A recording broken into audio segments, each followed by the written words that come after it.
What's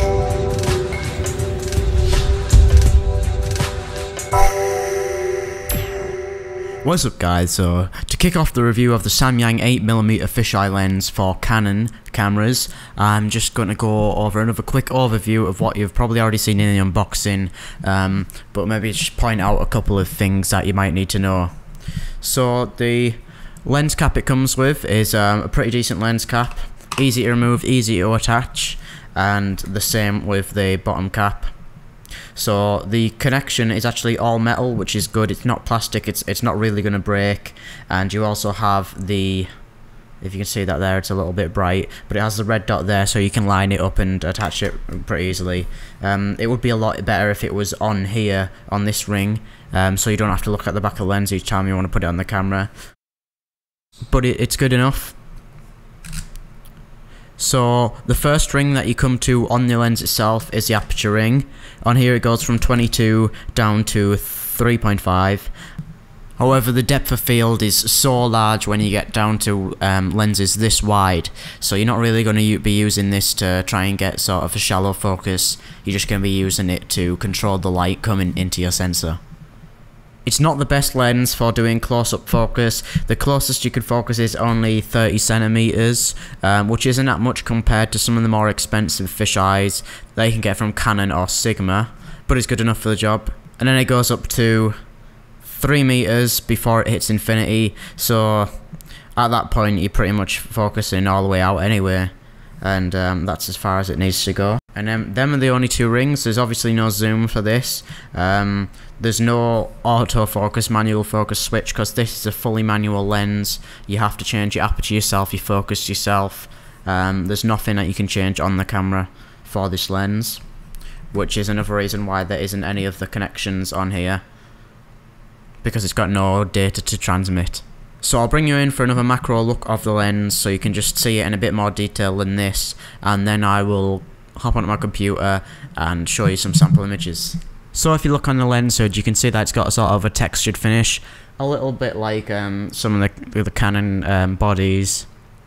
And then you've got the Samyang logo on this side, and then it just says asymmetrical on this side. And what that means is that it'll fill the full frame of your camera. You won't get any black borders. However, if you put this lens onto a full frame body, then you will get the black borders, and it'll actually look quite hideous. I'm pretty sure you can, or I think there is a way that you can shave off the lens hood and do a couple more modifications and get this fisheye to work on a full frame camera without any black borders. Or maybe it does have black borders, but it's perfectly circular and doesn't have these lens hood coming into view. That texture is also carried on to the rest of the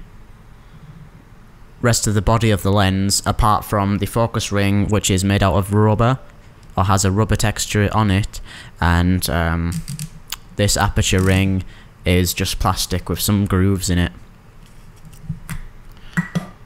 I'll show you again that little red dot, and in there you can see the aperture blades, which I will try and get that in the light and in focus at the same time, and you can see them. You can see them change in there.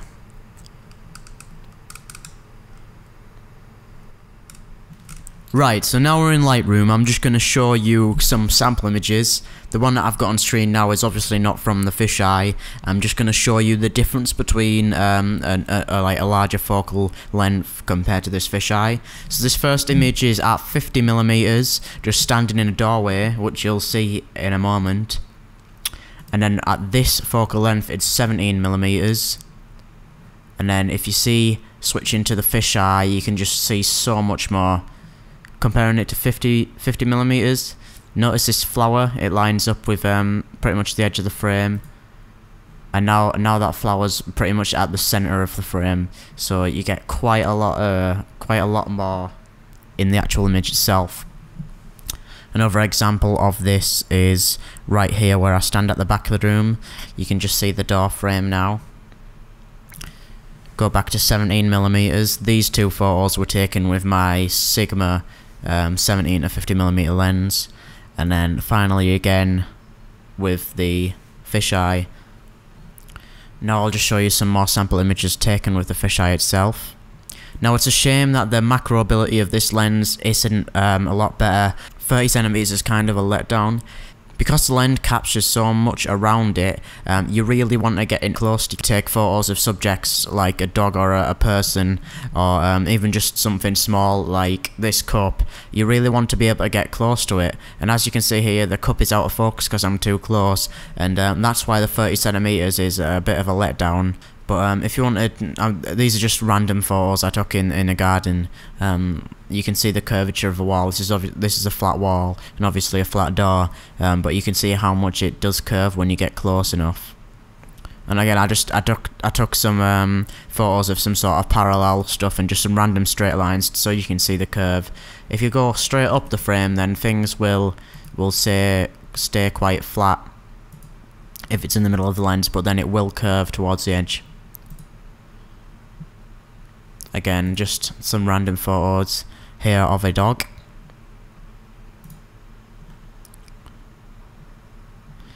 And you can see it gives quite a cool effect, especially if you're in tight spaces. You don't really notice the fisheye as much on this one. I mean, you can see some curving up here, but if I crop this image down, then it doesn't really look like a fisheye. It looks just like a wide angle lens or just a standard lens. So it can be used for that sort of purpose. And then here's another example of where the focus is sort of letting me down. The dog's nose is out of focus because it's too close to the lens. But if you get them to move back a bit, then they can be in focus much better, and you can get some sort of cool shots. Now here I'm holding the camera to my eye, and having the camera at my face, you can see my knees. You won't be able to do that with like a normal any other lenses. It's because it's so wide angle, you can pretty much see straight down from where the edge of the lens is. And then I've just got another couple of pictures from my bedroom. I've got my guitar on a wall here, and then just a couple of pictures of my drum kit that I took. So this is another good example of what you may use a fisheye lens for, and that's for sort of architecture photography. As long as you don't mind getting the curves in shot, which you can correct with software afterwards, but then you will lose a bit of the picture. You can use it to capture the whole room in one shot. And then just some more examples of what sort of effects and cool sort of artistic shots you can get if you go down to a low angle and shoot upwards or downwards. You can get some pretty cool effects. So yeah, that's pretty much it. I'll put some of these sample images down so you can download them and check them yourself. I'll leave them at the original resolution, but depending on the file size, there might be JPEGs, which is fine just for checking them out now. I'll put an annotation so you can see the unboxing of the lens if you missed it, and also I will link a video of a time-lapse that I've done with this lens, so you can see a bit more of the image quality you can get with it. See ya.